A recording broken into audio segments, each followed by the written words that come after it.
morning sun shines on the gleaming hide of a muscular ranch horse. The aroma of bacon and coffee drifts from the wood cook stove at a cow camp. Silver spurs jingle as the men and women of the West get set for another day in the saddle. From the heart of Canada's finest ranching country, this is the Spirit of the West with rancher and horse trainer Hugh McLennan and his collection of music, poetry, and conversations with the folks who live and work with horses and cattle in the Spirit of the West. Just looking out the window here over at the corrals and pens, I can see a few broken rails that I've got to replace. And as soon as the snow disappears, and it reminds me of some of the facilities that Billy and I have worked or tried to work cattle in over the years. And Baxter Black will be along with the story of that kind of thing. And take Jack by the hospital to sew his finger back. Drop by the sale to watch the market drown. And remember how romantic working cattle really is. Oh, yeah. Now, saving a weak calf can be satisfying, and that's what the Cowboy Poetry Spotlight's all about this week. In a week or so, she was strong enough to romp and hop around.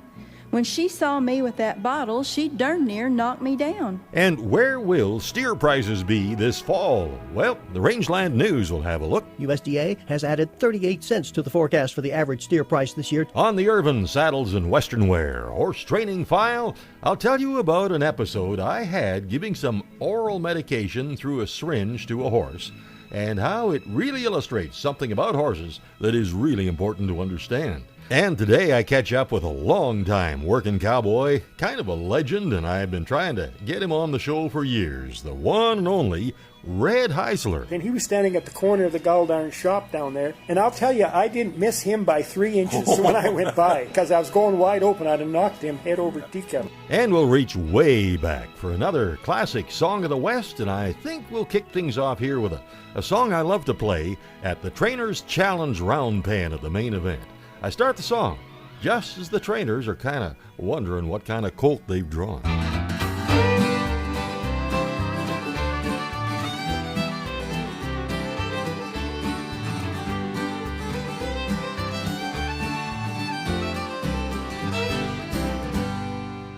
Open up the gate, boys, let the horses run in that old corral. Dustin hooves and wide-eyed snorting broncs we know so well. A herd of 7-year-olds brought in from the northern range.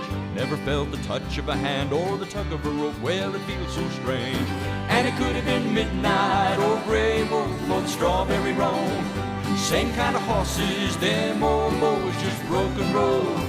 Their mamas were Mustangs and the daddies carried their blood from Spain. Same kind of horses run today. Same kind of horses run today.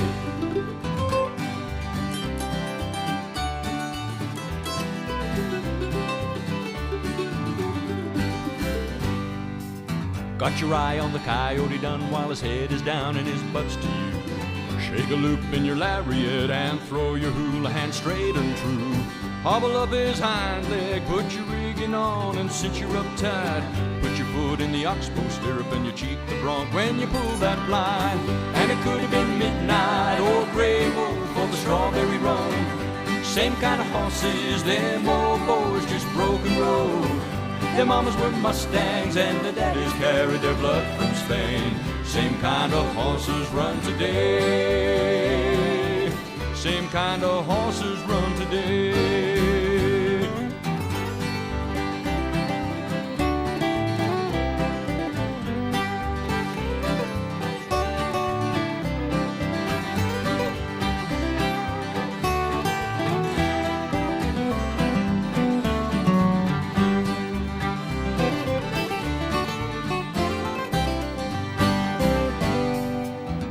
While I put a handle on him, he's 16 hands of muscle and brawn. Start him out in the round corral. When he starts to buck, boys, he turns it on. Riding circle all summer and brushing steers in the fall. Kind of hoss at the end of the day, when you ask for more, he'll give you his all. And it could have been midnight or gray wolf or the strawberry roan. Same kind of horses, them old boys just broke and rolled. Their mamas were Mustangs and their daddies carried their blood from Spain. Same kind of horses run today. Same kind of horses run today. And it could have been midnight or gray wolf says them old boys just broke for fun. Their mamas were Mustangs and their daddies carried their blood from Spain.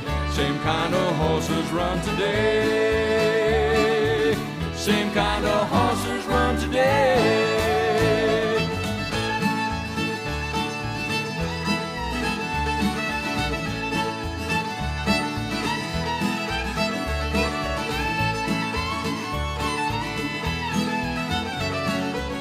Same kind of horses run today.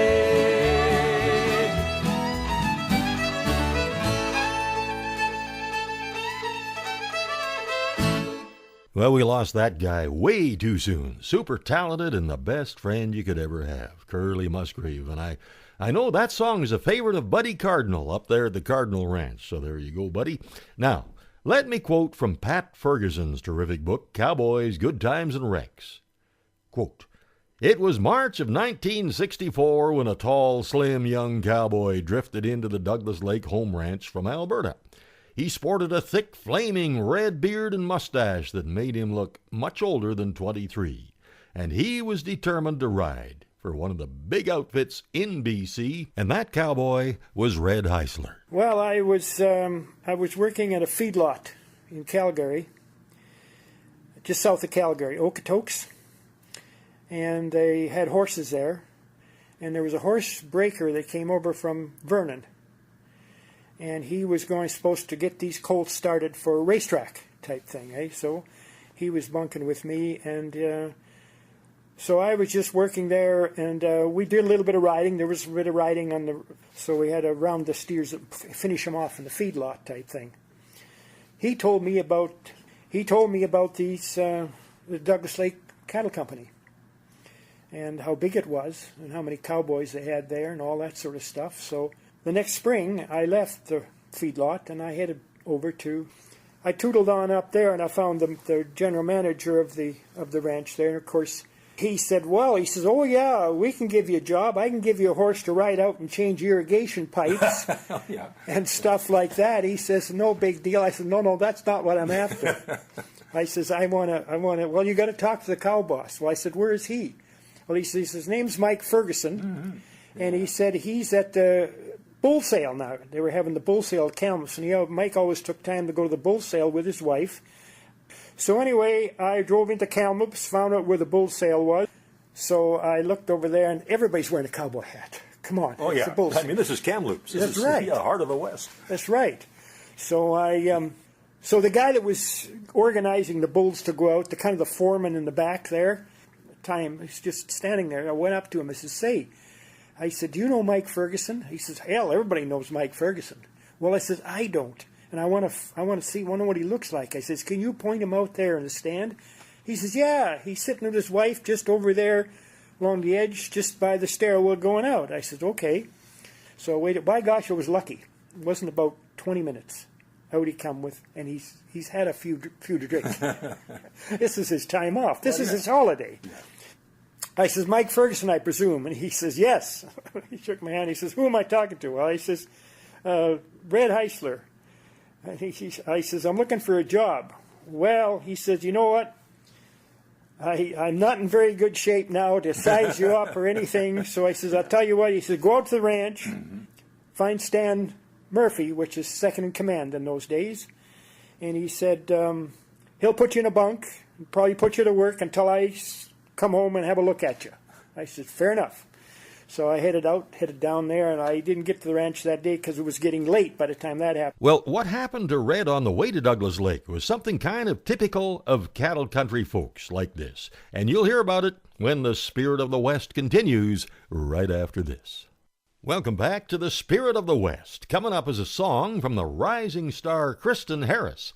And Red Heisler was on his way to the Douglas Lake Ranch from the Kamloops Bull Sale to try and get a job, but he didn't make it all the way that night. Just before you get to Nicola Lake there, the Guichon Ranch, I stopped along the road there. There was a little road they had to go down for getting to the meadows, and it was off the road, so I drove down there. I had my covered wagon there with all my gear in the back. I stopped down there and had my bedroll in the back, so I was going to spend the night there.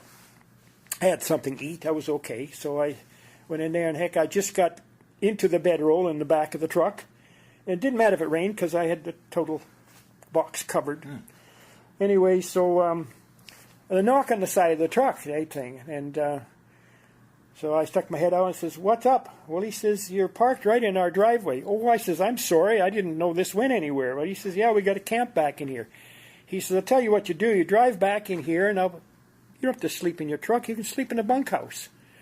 Grab your bedroll out of the truck, put it in the bunkhouse. There's a wood stove in there and everything." And he says, "Don't leave in the morning till you stop for breakfast." I said, "Holy cow." I said, "If this is the way this valley has hospitality, I've got her made."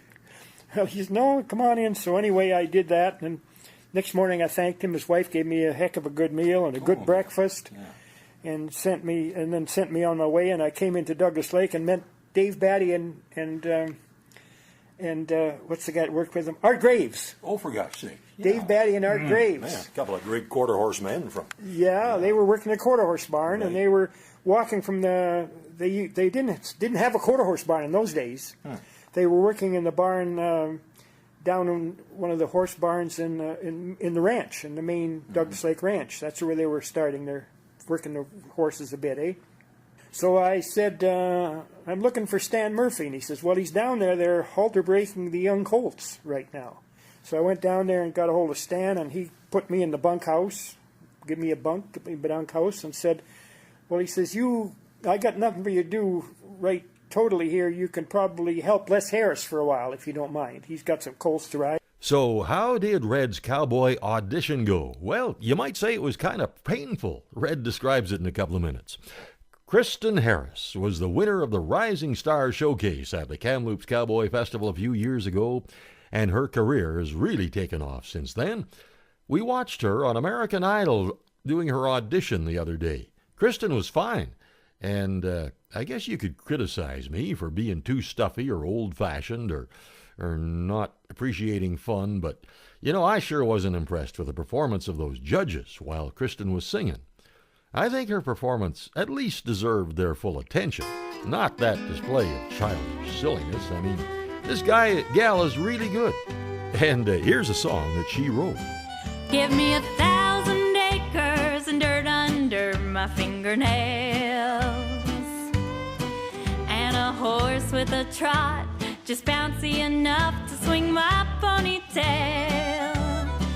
And if he's snorty in the morning, well, I don't mind, 'cause by noon he'll be lagging behind.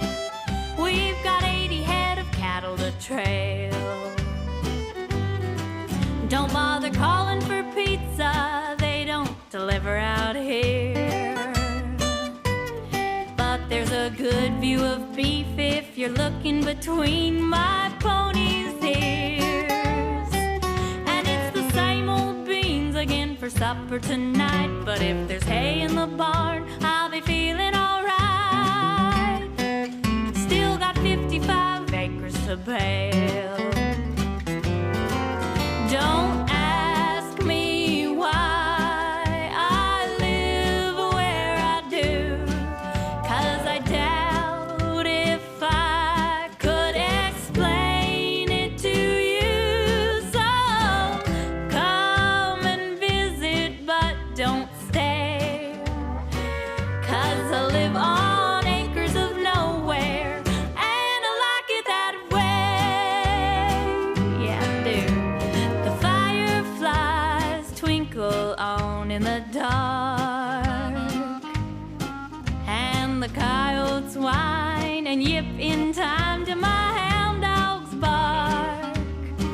And the colts in the pen are gonna need a be-rode. Tomorrow's as good as any day to get throwed, though I'll start 'em off gentle, Well, I ain't trying to be rude, so come on if you choose. But when you can't get your Starbucks fixed, don't be singing the blues. Don't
that way.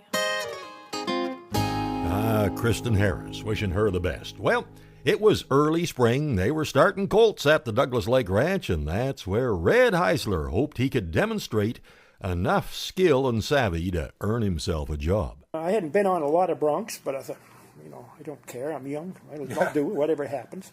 So we got on a bronc there, and one of them was cinched a little too tight or something, and went right over backwards on me and hit my head on the gravel on the driveway there. Yeah.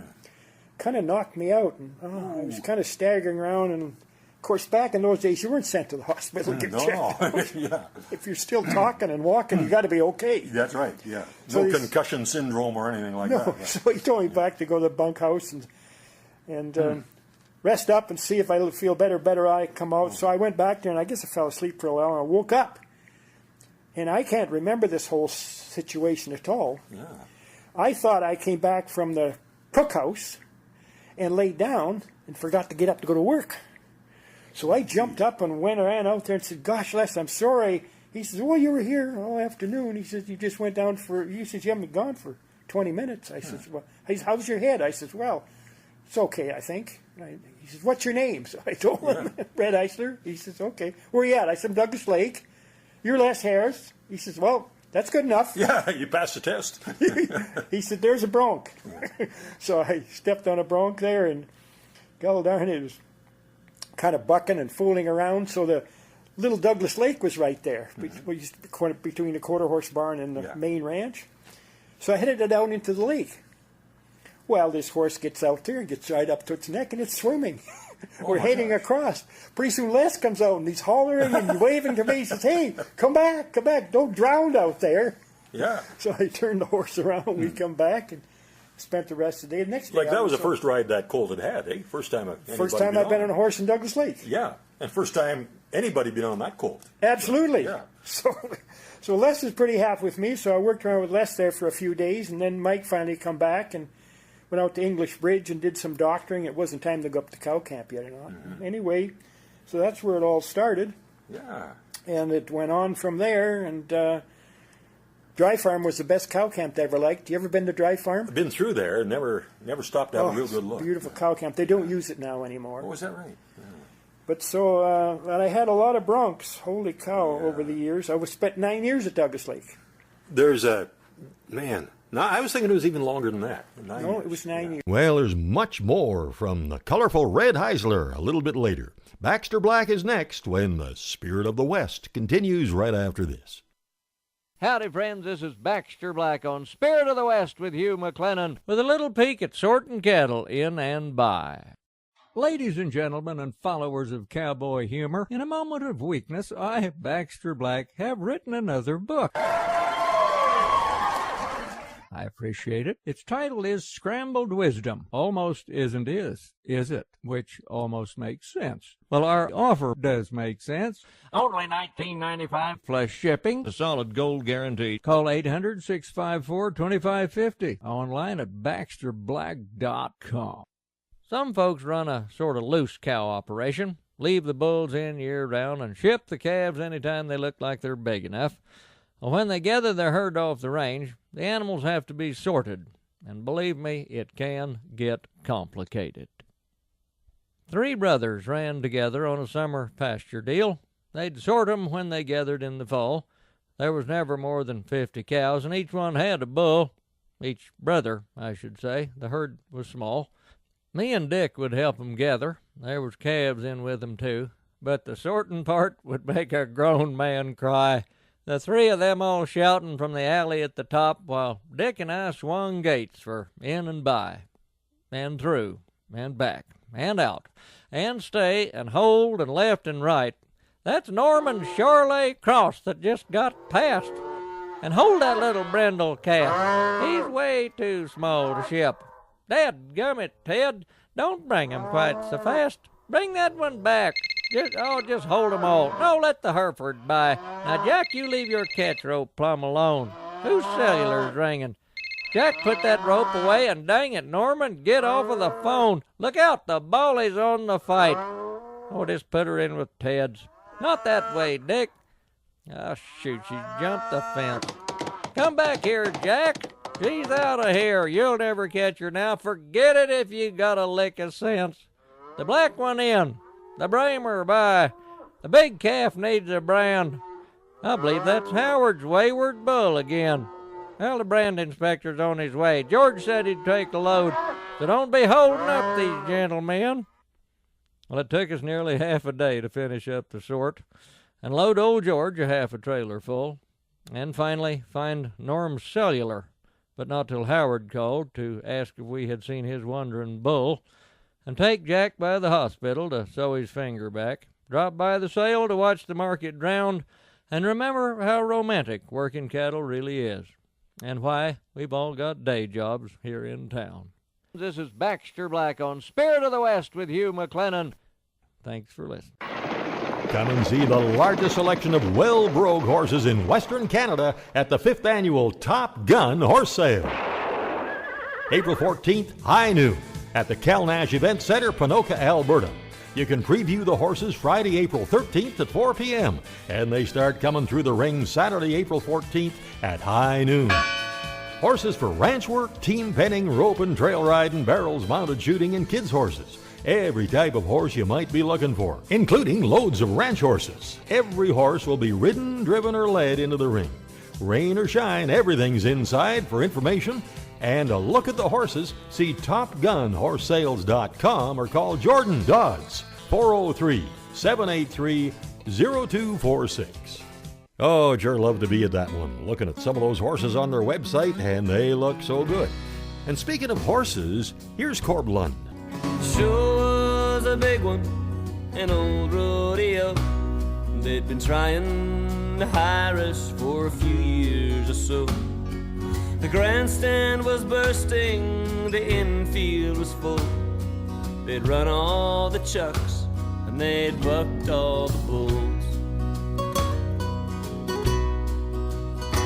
I felt stiff in the saddle, it's been a year since I'd rode, and I'd never been on him, save an afternoon load. But this was the last thing on my tortured mind, as I put heels to belly and the band played the time.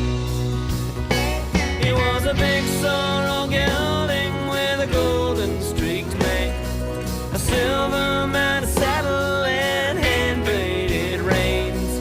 He had one blue eye that was clear like the rain, but the horse I rode in on felt none of my pain.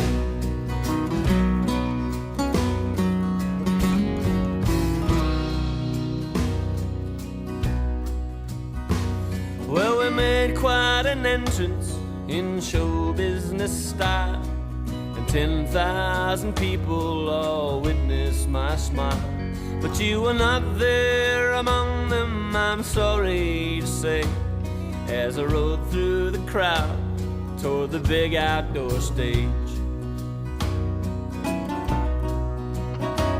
If my pony was skittish with all the people around, and if he spooked just a little when the spotlight shone down, it's nothing compared to the heartbreaking pain that come with a love that has withered in vain.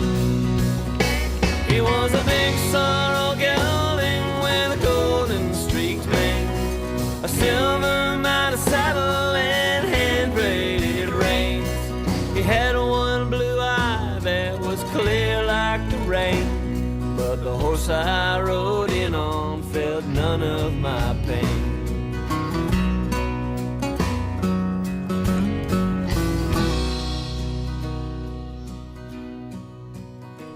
So we played through the show like I always do. I sang every one of the love songs for you, and then I climbed right back on him and I spurred him away. And as the cheers and the dust from the arena did fade, I didn't feel like no cowboy anymore anyway. He was a big sorrel gelding with a golden streaked mane, a silver mounted saddle and hand-braided reins. He had one blue eye that was clear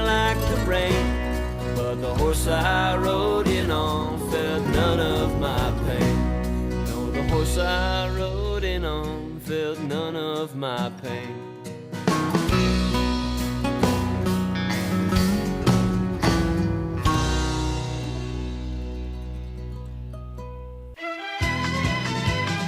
Now the news of the rangeland, a roundup of news and coming events from around the West.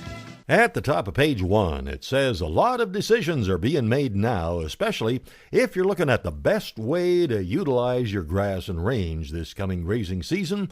Yearling steers, well, sometimes they work pretty well and sometimes not so well. And it's tough, even at this point, to know what the margins will be when the fall gather comes around. Well, Gary Crawford has some information that might help.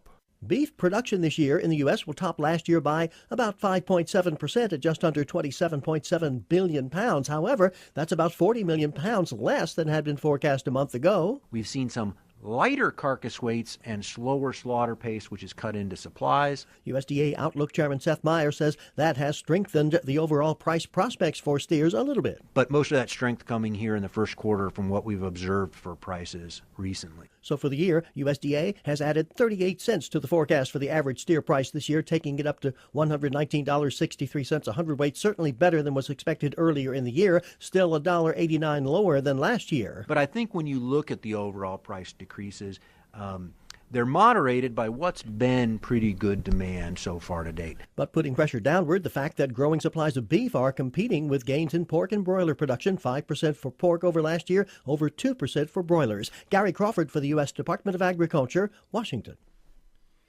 Barrels Packing house near Eugene, Oregon, has shut down operations after 120 years of business. They specialized in grass-fed and organic beef, and the shutdown means more than 140 employees have lost their jobs. Well, for a long time, ranchers have fed pregnant cows late in the day as calving approaches, and the thinking seems to be this results in more calves being born in the daylight hours. Well, Gus Conefall, a rancher in Manitoba, first developed his feeding method after he discovered that 80% of his cows calved between 7 a.m. and 7 p.m. when they were fed later in the day. His method included a twice-a-day feeding, with the first feeding at 11 a.m. or between 11 and noon, and the second one between 9:30 and 10 p.m. And now some similar research at Iowa State University using his feeding systems, but only feeding one time a day at 4 p.m. starting 2 weeks prior to the expected start of calving, resulted in 82% of the cows calving between 6 a.m. and 10 p.m. The Houston Livestock Show and Rodeo saw the top market steers bring a total of, holy cow, $766,000. And the reserve grand champion set a new world record. A Charolais steer owned by Cameron Conkle of Allen, Texas, won grand champion at the Houston Livestock Show in competition with 1,739 other steers. The steer, named Loki, sold for $410,000. Well, speaking of selling steers, I don't think they'll go that high. The next regular sale at the Kamloops Yards at the BC Livestock Co-op Yards is April 10th. April 14th, it's the Vanderhoof All Breeds Bull Sale in Vanderhoof, and April 20th, the 81st Williams Lake Bull Sale. Get more information at bclivestock.bc.ca. Meanwhile, over at the Innisfail Auction Market, long-time family-owned and operated operation there. Regular cattle sales every Wednesday. Butcher cows and bulls start at 9 a.m. Calves and yearlings after that, and bred cows start around noon. And there are a lot of special bull sales coming up. You can get all the details at InnisfailAuctionMarket.com. And to book your cattle or find out more about what's coming up, give them a call at 1-800-710-3166. And that takes us down to the final item. Cooter. He's a 10-year-old cowboy, just the spitting image of his dad. They dress in the same style, they stand the same way. Cooter will tip his cowboy hat back the same way his dad does. He hooks his thumb over his belt like his dad. Just, pretty much the image of the old man. Now, when you're a 10-year-old cowboy, there's plenty of things you need that cost a bit more than the jingle in your jeans. You see, Cooter was always needing something, and because he did his chores, he got paid. It was thought to be a good idea by his parents that he should put some of his chore wages in the bank to help save for what he might need in the future. So his dad took him down to the bank and he says, "Here's the form, and I figure you're old enough to look after filling it out. Just go ahead and try it." So Cooter was doing okay until he came to the line that read, name of previous bank. And boy, he had to think about that one for quite a while. And then I remember, he wrote down Piggy. And that's the Rangeland News.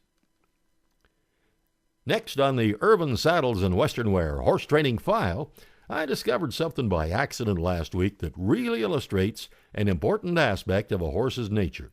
And there's more from Red Heisler and another song I think you'll like when the Spirit of the West continues right after this.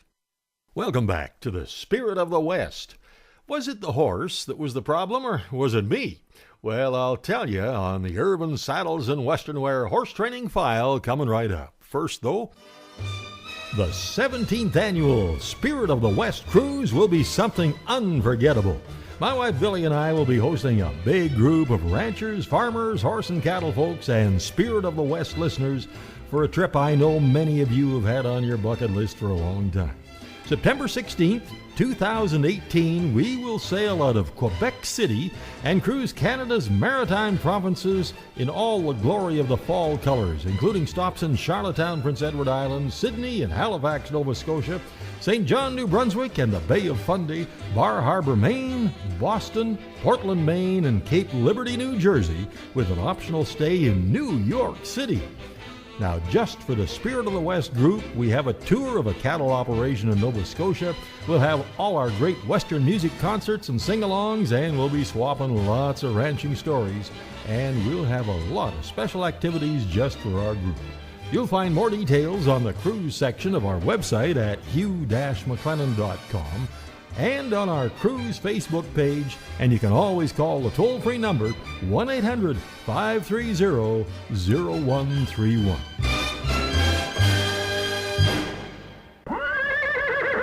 Now it's time for the Horse Training File, brought to you by Irvine Tack and Western Wear, Canada's largest Western store. Experience the true Spirit of the West at Canada's largest Western store, Irvine Tack and Western Wear. If you need a curb strap or a 4-star gooseneck trailer, you'll find it here. A saddle for every rider. Cutters, reiners, penners, trainers, work and ranch cowboys, ropers. They have over 1,200 in stock. And they have Western wear for the entire family. And how about a gift card? Shop online at irvinesaddles.ca. Free shipping on orders of over $100. irvinesaddle.ca, 1-877-946-9494. And with a lot of brandings probably coming up in the next few months, classic ropes there at Irvin's Saddles and Western Wear. Great ropes for only $57.95, and of course they're your headquarters for all your cabin needs and supplies too. Anyway, let's get on with the horse training file here. I had a situation with my good old buckskin mare Lucky the other day. It took me a few minutes to figure it out. And then the light went on, like the guy who waited up all night trying to figure out where the sun had gone, and finally it dawned on him. Well, she needed some medication that I would give orally through a 60cc syringe. Now, I've given her Wormer and lots of other medications orally that way for years, and she was always great with it, even opening her mouth to accept the syringe. Well, this time, though, Billy was giving us a hand, and she haltered Lucky and held her on her left side while I tried to put the syringe in her mouth. Lucky's mouth, not Billy's. But Lucky resisted and clamped her mouth shut and waved her head around when I put the syringe near her lips. Well, I finally got some of the medication into her, but most of it was all over me. Next day, though, I did it again, and it was just like the old days. She saw the syringe, she opened her mouth and swallowed every drop. What's going on? And that night I was in the shower, and that's where I do a lot of deep thinking. And it finally hit me. When I give her oral medication myself, I'm always on her left side, putting it into the left side of her mouth. But when Billy was holding her, I was standing on her right side, and that made all the difference. Strong evidence again for the way horses' binocular vision works. Each eye sees a separate image, and very little data is transferred from one side of the brain to the other. Like Roy Rogers said about Trigger, get him used to you doing just about anything on one side, and he'll learn to accept it and recognize you as a friend. Go to his other side, and you'll be a complete stranger. And for Irvin Saddles and Western Wear, that's the horse training file. One thing Lucky does, it doesn't matter what side you're on, she will eat up that Hoffman's horse ration and really enjoy it. You can find out more at hoffmanshorseration.com. Come and see the largest selection of well-broke horses in Western Canada at the 5th Annual Top Gun Horse Sale. April 14th, high noon, at the Kelnash Event Center, Ponoka, Alberta. You can preview the horses Friday, April 13th at 4 p.m. and they start coming through the ring Saturday, April 14th at high noon. Horses for ranch work, team penning, rope and trail riding, barrels, mounted shooting, and kids' horses. Every type of horse you might be looking for, including loads of ranch horses. Every horse will be ridden, driven, or led into the ring. Rain or shine, everything's inside. For information and a look at the horses, see TopGunHorseSales.com or call Jordan Dodds, 403-783-0246. Well, he was the kind of horse nobody wanted to ride. Although you could get some cow work done on him when he finally quit bucking, you never like to hear the cow boss say, "Put your loop on old Sputnik." But that's what Red Heisler was asked to do, and we'll find out how that went after Tom Hyatt and the Appaloosa Moon. Been a drifting cowboy nearly all of my days. Never thought I'd ever change my wandering ways. Never ever take a woman for to be my wife. Gonna be a lone cowboy for the rest of my life. Met a green-eyed girl down San Diego way, and her warm soft body made me want to stay. But I said goodbye, and it was not too soon. One summer California night, 'neath an Appaloosa moon. Old Appaloosa moon in a cloudy night sky, light up my trail as your clouds drift by. I won't change my ways, I won't change my tune. Almost fell under a spell beneath an Appaloosa moon.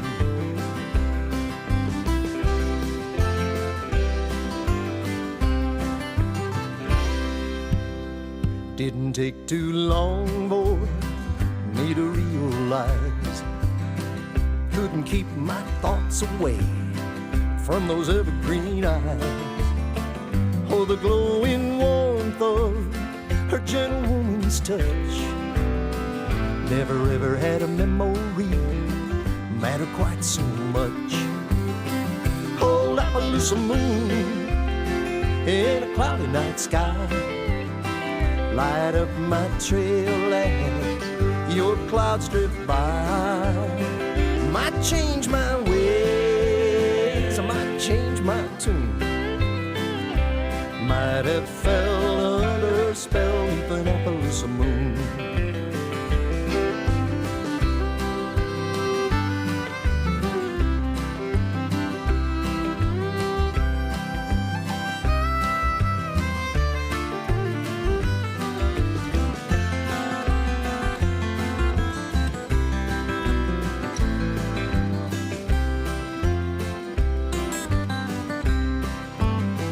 Now every man has a choice to make when his trail divides. Which path should he take? Got a lonesome feeling that I can't deny. Won't let me be, and I know the reason why. She owns my heart now, what can I say? Gonna head my pony back down the trail, San Diego way.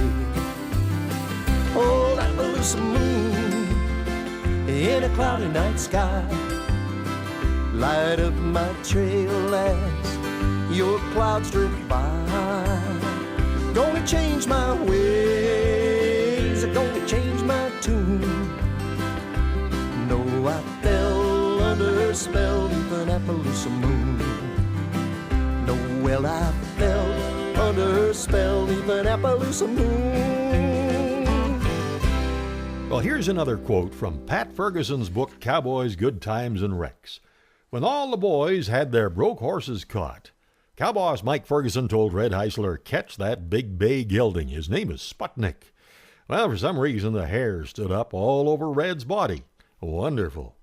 This horse was powerful, tough-looking, about 4 years old and rarely handled, and if there was a human version of this bunch, he'd be the oversized, block-headed, snotty-nosed schoolyard bully. Yeah, I got on him, and I know he had this bad habit, eh? And everybody, it was on a Sunday that I was going to get on him the first time. It is called, I remember him, it's Big Sorrel. What was his name? Anyway, I got on him, and I knew that everybody said, you know, he's gonna go into bucking.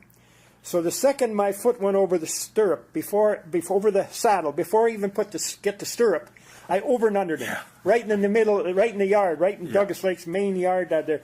Well, I went flying out there, and old Morris Roth, the farm foreman, was down there to see all this. Few guys were going to start riding broncs that day. He was going to have a look, and he was standing at the corner of the Galdarn shop down there. And I'll tell you, I didn't miss him by 3 inches when I went by. It's lucky because I was going wide open. I'd have knocked him head over tea kettle. But he didn't blow up and buck, though. When you took that approach, and you probably surprised him. I surprised him. I over and under him, and I just kept over and under him. And he took off, and I just kept over and under him with the reins. I had long reins, and I just let him have it, you know, right in the flank, letting her go type thing. And he tore out of there. I didn't care, because when he's riding wide open, as long as he doesn't fall, I'm okay. You can ride as fast as he can run. I took right out there. I don't know if you've ever been to Douglas Lake or not. When you come out from the store, you go out to the road. There's a great big meadow on the other side of the road. I went out onto that meadow. I went right across that meadow. And every time he slowed down, I let him have it some more. And I got him around there so he was gall-darn tired and puffing. And then I just let him go slow, and I rode him all over the place, gee-hawing him. He didn't have much of a handle, gee-hawing him around. And I brought him all the way back, and I walked back all the way into the barn, threw everybody, and unsaddled him. Oh, my gosh. And the next day I saddled him, there was no problem. Is that right? Wow. No problem. He just went... I don't know if we'd take, you or I would take that approach today, at the stage we're at now. Oh, I wouldn't. I'm too old for that. Yeah, that's for sure. But, oh, man, you guys must have had some times, though. Oh, yeah, and all those horses were like that, because there's all those horses back in those days, if the mare looked good and was a good mare, she rose colts. She never went to the, you know, she was turned out to raise colts. And they had many studs they used for quite a number of years there, so you don't know what you're really going to get. Yeah. And a lot of those horses were really, and they bucked a lot. Yeah. And so, over the years there's lots of, Pat's got a lot of the stories that happened to me and stuff, and it just was, they say, well, he ended up with broken bones and smashed up lots of times. I bet you would never do that again. I said, I'd do every darn minute of it. It was a great life. Yeah. I healed up. I'm okay. Yeah. Yeah, he sure is, and he's still cowboying. And in the coming weeks, you're going to hear more about the life and times of Red Heisler. And next, we are looking at this week's classic Song of the West and the Cowboy Poetry Spotlight when the Spirit of the West continues right after this. Welcome back to the Spirit of the West. Got a real interesting one for this week's classic Song of the West. It goes back a long time, and it actually did appear in a collection of songs from Jack Thorpe, who, as you probably know, was quite a historian, researcher on the history of the West around the early 1900s, and it's Jack that claims to have written Little Joe the Wrangler. And he also wrote about our song this week. I regret that I do not know the author's name. I have tried to locate him, but so far I have failed. I heard this song sung in Bluff City, Utah by an old puncher named Carter. Well, the recording of this song that we have is pretty unique. Don Edwards recorded it at his home using a vintage RCA 74 Junior ribbon microphone. They cost about $45 when they were new, but they had quite a nice warm sound. So here's this week's classic Song of the West with just Don Edwards and his guitar, The Cowboy's Meditation. At midnight when the cattle are sleeping, on my saddle I pillow my head, and up at the heavens lie peeping from out of my cold grassy bed. And it's often and often I've wondered at night while lying alone if each tiny star way up yonder is a great peopled world like our own. In evening in the bright stars up yonder, do cowboys lie down to their rest? Do they gaze at this wide world and wonder if rough riders dash o'er its crest? Do they listen to the wolves in the canyon? Do they watch the night owl in its flight? Are their horses their only companions while guarding their herds through the night?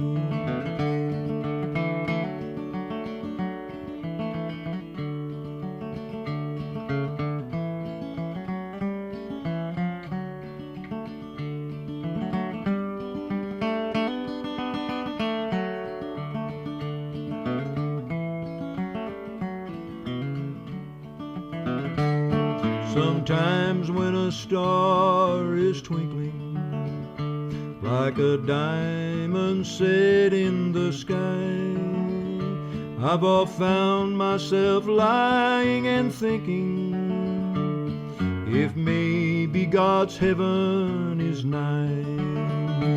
And I wondered if there I shall meet her, my mother whom God took away.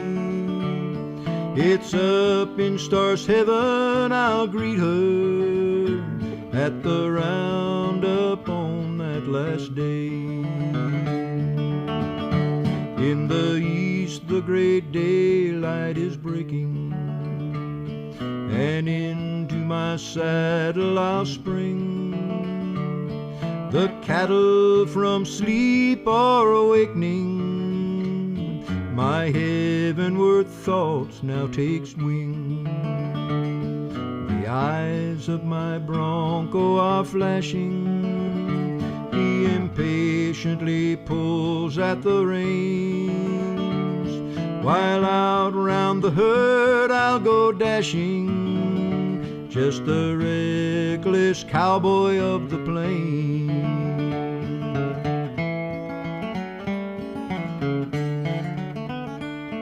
Well, when you're prowling the calving grounds late at night and it's cold and snowy and you find a calf that's been born but he hasn't gotten up yet, well, he's kind of chilled, so you pack him to a warm place and you go to work, and you know he needs colostrum as soon as possible. You get it into him, and as time goes by, he warms up, thaws out, and eventually goes back and starts nursing on his mom, and that's one of the things that makes this way of life so special. And with that thought in mind, in the Cowboy Poetry Spotlight, here's Teresa Burleson from Texas. The old black baldy cow wore ear tag number D35. For some reason, she didn't make it, but her calf was alive. We gathered up the little heifer and took her to the barn and laid her in a pile of hay to try to keep her warm. Dry towels cleaned her up instead of her mama's tongue, but it got the blood a-circulating just like the cow would have done. She looked weak and wobbly with her bobbing little head. Time was passing quickly, and we had to get her fed. Colostrum is important, so we got the bottle ready. We squeezed her out a little taste as we held her steady. She took to the nipple pretty good without a lot of drama. It was the only teat she knew, 'cause she never nursed her mama. In a few days, she was bawling to be fed every couple of hours, and she was looking healthy, and she never got the scours. In a week or so, she was strong enough to romp and hop around. When she saw me with that bottle, she darn near knocked me down. She'd be in and out and around my legs and then butt me with her nose. I'd hurry to get it in her mouth before she went to sucking on my clothes. She'd latch onto that rubber nipple with a num, num, slurp, slurp. She drank so fast her mouth would foam, and I swear I heard her burp. Now, there had been bottle calves before, but this was a special case, 'cause I've never seen a heifer with so much slobber on her face. The excessive bubbly white foam is how she got her name. It looked like the topping on a pie, so we called her meringue. When she got her belly full, the fun and games would begin. Bucking and twisting, she would run circles around the pen. She must have thought I was her mama. I smelled like formula each day. This little orphan calf relied on me in every way. My heart would melt when she'd look at me with those brown eyes, big and wide. It's funny how bottle feeding this calf triggered my maternal side. Sometimes she was a lot of trouble, and sometimes it was a chore. But now I kind of miss her since I don't feed her anymore. It was definitely an experience, and life will never be the same, because now when I have pie, I don't eat the meringue.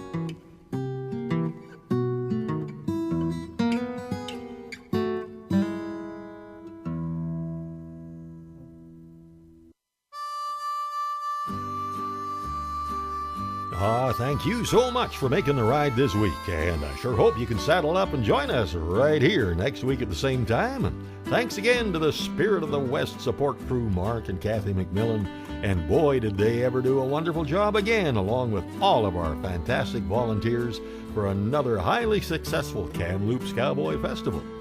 And remember to get the latest issue of Canadian Cowboy Country Magazine at your favorite newsstand or subscribe online at cowboycountrymagazine.com. Till next week, I'm Hugh McLennan. Hope to see you down the trail somewhere real soon.